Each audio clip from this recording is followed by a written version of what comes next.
নমস্কার বন্ধুরা, শ্রাবণী রান্নাঘরে আপনাদের সবাইকে স্বাগত জানিয়ে আমি আবারও একটা রান্নার ভিডিও নিয়ে আপনাদের সামনে চলে এসেছি। আজকের আমি আপনাদের কলমি শাকের ডাঁটা দিয়ে একটা সাধারণ রান্না করে দেখাবো, কিন্তু এটা খেতে হবে অসাধারণ। আর এটা কিন্তু বিশেষ করে গরম ভাত দিয়ে খেতে ভীষণ ভালো লাগে। আমরা সাধারণত এই কলমি শাকের যে মোটা ডাঁটাগুলো এগুলো কিন্তু ফেলে দিই। আজকের এটা দিয়েই একটা রান্না আপনাদের দেখাবো, আশা করি আপনাদের ভালো লাগবে। তার জন্য কিন্তু আমার পুরো ভিডিওটা আপনাদের দেখতে হবে। আর দেখা শুরু করার আগে একটা লাইক দেবেন, সুন্দর একটা কমেন্ট করবেন আর শেয়ার করতে ভুলবেন না। তাহলে চলুন আজকের আমি এই কলমি শাকের ডাঁটা দিয়ে কি বানাই সেটা আপনারা একবার দেখে নিন। রান্নাটা করার জন্য প্রথমে আমি এখানে দেখুন গ্যাসটা অন করে একটা কড়া বসিয়ে দিয়েছি। এইবারে আমি কড়ার মধ্যে দিয়ে দেব সর্ষের তেল। এখানে কিন্তু আমি রান্নাটা সর্ষের তেলে করব, আর আপনারাও চেষ্টা করবেন সর্ষের তেলে করার, কারণ আমার মনে হয় সর্ষের তেলে যদি করা হয় তাহলে রান্নার স্বাদটা আরও ভালো হয়। আর যদি না পারেন তাহলে যে কোনো রান্নার তেলে কিন্তু রান্নাটা করতে পারেন। এবারে দেখুন তেলটা একটু গরম হতে দেব। তেলটা কিন্তু প্রথমে একটু গরম হতে দিতে হবে।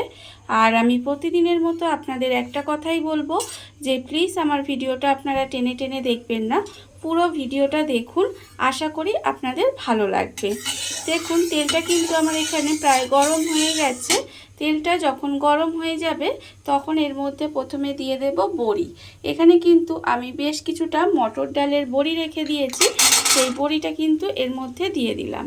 বড়িটা দিয়ে বড়িটা কিন্তু লাল করে ভেজে নিতে হবে।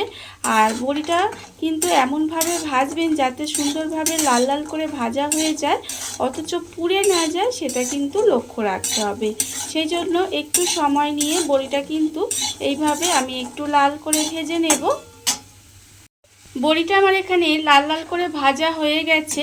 বড়িটা কিন্তু আমি এখানে ভালোভাবে ভেজে নিয়েছি। এইবারে বড়িটাকে তেল থেকে আলাদা করে তুলে রেখে দেব। বড়িটা কিন্তু ভালোভাবে তেলটা ঝরিয়ে আলাদা করে তুলে রেখে দিতে হবে। আর এই রান্নাটা করতে কিন্তু খুব বেশি সময় লাগে না, খুব অল্প সময়ে রান্না হয়ে যায়। আর খুব বেশি তেল মশলাও লাগে না, খুব অল্প উপকরণেও রান্নাটা হয়ে যায়। খেতে কিন্তু ভীষণ ভালো হয়, বিশেষ করে গরম ভাত দিয়ে খেতে কিন্তু এটা বেশি ভালো লাগে। দেখুন আমি এখানে বড়িটাকে তুলে নেব। ভাজা বড়িটা আমি এখানে তুলে আলাদা করে রেখে দিয়েছি। এবারে দেখুন কড়ায় যেটুকু তেল আছে, আপনারা চাইলে ওই তেলেই রান্নাটা ওইটুকু তেলেই করতে পারেন। আমি এখানে আর অল্প সামান্য একটু তেল দেব। অল্প একটু তেল দিয়ে দিলাম। দিয়ে এবার এর মধ্যে প্রথমে দিয়ে দেব, দেখুন তেল কিন্তু গরম হয়ে গেছে। এবারে আমি এর মধ্যে দিয়ে দেব প্রথমে একটা শুকনো লঙ্কা মাঝখান থেকে ছিঁড়ে এখানে দিয়ে দিয়েছি। দিয়ে শুকনো লঙ্কাটা প্রথমে একটু তেলের মধ্যে দিয়ে নেড়ে চেড়ে ভেজে নেব। যখন দেখবেন এইভাবে শুকনো লঙ্কাটা ভাজা হয়ে গেছে তখন কিন্তু আমি এর মধ্যে দিয়ে দেব অল্প সামান্য একটু পাঁচফোড়ন। এখানে কিন্তু পাঁচফোড়নটা দিলে এটা খেতে অনেক বেশি ভালো লাগে, সেন্টটা খুব সুন্দর হয়। পাঁচফোড়নটা যখন দেখবেন ভাজা হয়ে গেছে তখন আমি এর মধ্যে দিয়ে দেব পেঁয়াজ কুচি। এখানে একটা মাঝারি সাইজের পেঁয়াজ কিন্তু আমি একটু এইভাবে কুচি করে রেখেছি, সেই পেঁয়াজটা দিয়ে দিলাম। পেঁয়াজটা দিয়ে এটা কিন্তু প্রথমে একটু ভেজে নেব। আর এই রান্নায় কিন্তু একটু পেঁয়াজটা বেশি দিলে খেতে বেশি ভালো লাগে। দেখুন এখানে কিন্তু আমি একটা বড় না, ঠিক মাঝারি সাইজের পেঁয়াজ এইভাবে একটু দিয়ে দিয়েছি। এবারে পেঁয়াজটা একটু ভেজে নিতে হবে। পেঁয়াজটা আমার এখানে ভাজা হয়ে গেছে। পেঁয়াজটা কিন্তু আমি এখানে ভালোভাবে ভেজে নিয়েছি। এবারে আমি এর মধ্যে দিয়ে দেব আলু।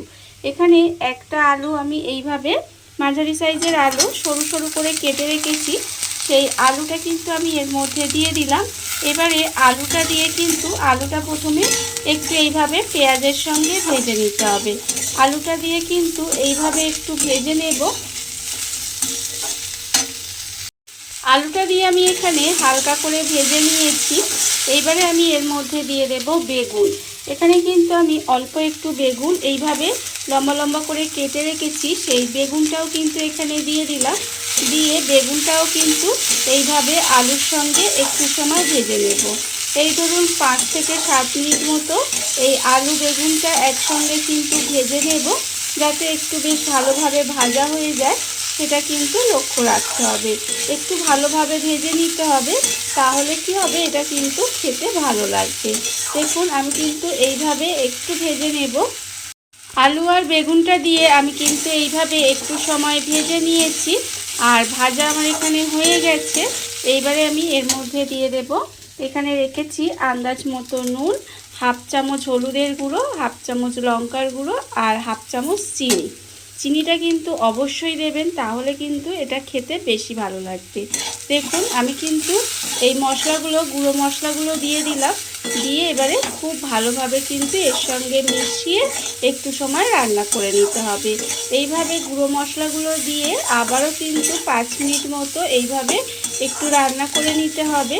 আর আমি আগেই বলেছি যে এটা কিন্তু খুব তাড়াতাড়ি রান্না হয়ে যায় আর খুব কম উপকরণে রান্না হয়ে যায়, ভীষণই সহজ একটা রান্না। দেখুন এইভাবে কিন্তু আমি একটু মিশিয়ে নেব। গুঁড়ো মশলাগুলো দিয়ে আমি কিন্তু এখানে 5 মিনিট মতো এইভাবে একটু রান্না করে নিয়েছি। এইবার আমি এর মধ্যে দিয়ে দেব জল। এখানে কিন্তু খুব বেশি জল আমি এখানে দেব না, দেখুন হাফ বাটি মতো জল দিয়ে দিলাম। মানে আলুটা সেদ্ধ হবে সেরকম কিন্তু জল দিতে হবে। আর আলুটা যেহেতু প্রথমে একটু ভেজে নিয়েছিলাম, এটা কিন্তু প্রায় সেদ্ধ হয়েই গেছে, আর একটু সেদ্ধ হবে, সেই জন্য কিন্তু এখানে হাফ বাটি জল দিয়ে দিলাম। দিয়ে এবারে গ্যাসটা লোতে দিয়ে এইভাবে ঢাকা দিয়ে একটু রান্না হতে দেব। যতক্ষণ না পর্যন্ত আলুটা খুব ভালোভাবে সেদ্ধ হয়ে যায় ততক্ষণ কিন্তু এইভাবে একটু সময় রান্না হতে দিতে হবে। গ্যাসটা লোতে দিয়ে আমি এইভাবে কিছুক্ষণ রান্না হতে দিয়েছিলাম। এর ফলে দেখুন এই যে আলুগুলো সেদ্ধ হয়ে গেছে, আর বেগুন তো এখানে নরম সবজি, সেটা তো সেদ্ধ হয়েই যাবে। আলু কিন্তু এখানে সেদ্ধ হয়ে গেছে।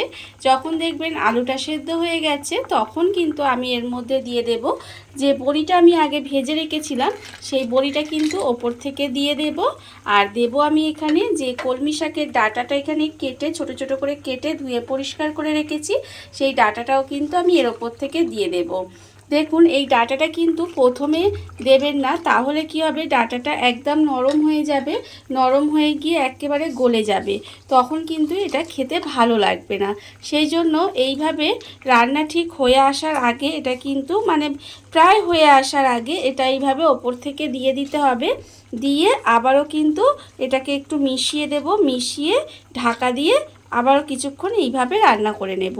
এতে কি হবে, এই যে ডাঁটাগুলো বলুন, বড়িটা বলুন, সেদ্ধ হয়ে যাবে, কিন্তু এই ডাঁটাগুলো একেবারে যে ঘেটে যাবে সেটা কিন্তু ঘেটে যাবে না। আর এইরকমভাবে রান্নাটা করলে কিন্তু খেতে বেশি ভালো লাগে। আর যদি আমি যখন রান্নাটা আলু দিয়ে মানে বেগুন দিয়ে কষছিলাম তখন যদি ডাঁটাগুলো দেন, তাহলে দেখবেন ডাঁটাগুলো একদম নরম হয়ে ঘেটে যাবে, তখন কিন্তু অতটা খেতে ভালো লাগে না।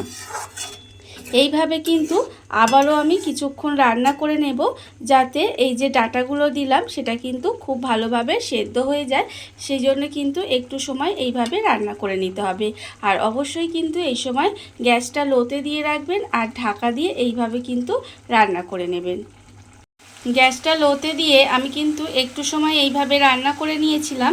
এর ফলে দেখুন এখানে যে বড়িগুলো, সেই বড়িগুলোও কিন্তু সেদ্ধ হয়ে গেছে, আর যে এখানে কলমি শাকের ডাঁটাগুলো নিয়েছিলাম সেগুলোও কিন্তু একেবারে সুন্দরভাবে সেদ্ধ হয়ে গেছে, অথচ কিন্তু ঘেটে যায়নি, এটা আপনারা দেখতেই পাচ্ছেন।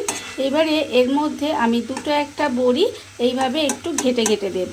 এতে কি হবে, খেতে কিন্তু বেশ ভালো লাগে। দেখুন এইভাবে কিন্তু একটু ঘেটে ঘেটে দিতে হবে। দিয়ে এবারে আবারও কিন্তু এটা খুব ভালোভাবে মিশিয়ে নেব। মিশিয়ে নিলেই কিন্তু রান্নাটা আমার একেবারে রেডি হয়ে যাবে। দেখুন আর কিন্তু এর মধ্যে আমি কিছুই দেব না, খুব সুন্দরভাবে রান্নাটা রেডি হয়ে গেছে। আর গরম ভাত দিয়ে কিন্তু এটা খেতে ভীষণ ভালো লাগে। এইভাবে আপনারাও কিন্তু এই ফেলে দেওয়া জিনিসটা, মানে এই ধরুন মোটা যে ডাঁটাগুলো, এটা তো আমরা ফেলেই দিই, এই ফেলে দেওয়া জিনিসটা দিয়ে আপনারা এইভাবে কিন্তু একবার হলেও রান্নাটা করতে পারেন, করে খেয়ে দেখবেন। আর আমাকে কমেন্ট করে জানাতে কিন্তু ভুলবেন না যে আপনাদের কেমন লাগলো। আশা করি আপনাদের ভালোই লাগবে। দেখুন রান্না আমার এখানে রেডি হয়ে গেছে। এবারে আমি গ্যাসটা অফ করে দিলাম আর আপনাদের পরিবেশন করে দেখাবো ঠিক কেমন হলো। দেখুন বন্ধুরা, বাড়িতে থাকা কত অল্প উপকরণে কত অল্প সময় কত সুন্দর একটা কলমি শাকের ডাঁটার রেসিপি তৈরি হয়ে গেছে, আপনারা দেখতেই পেলেন। আর এটা কিন্তু খেতে ভীষণ ভীষণ ভালো হয়। এইভাবে আপনারাও কিন্তু একদিন হলেও বাড়িতে বানিয়ে দেখতে পারেন। আর এই ভিডিওটা যদি আপনাদের ভালো লেগে থাকে, আপনারা যদি ফেসবুক থেকে দেখে থাকেন পেজটি ফলো করে দেওয়ার অনুরোধ রইল। আর যদি ইউটিউব থেকে দেখে থাকেন চ্যানেলটি সাবস্ক্রাইব করে নেওয়ার অনুরোধ রইল। তাহলে চলুন ভিডিওটা আমি এখানেই শেষ করছি। আপনারা সবাই ভালো থাকবেন, সুস্থ থাকবেন। আবারও হাজির হব নতুন কোনো রান্না নিয়ে।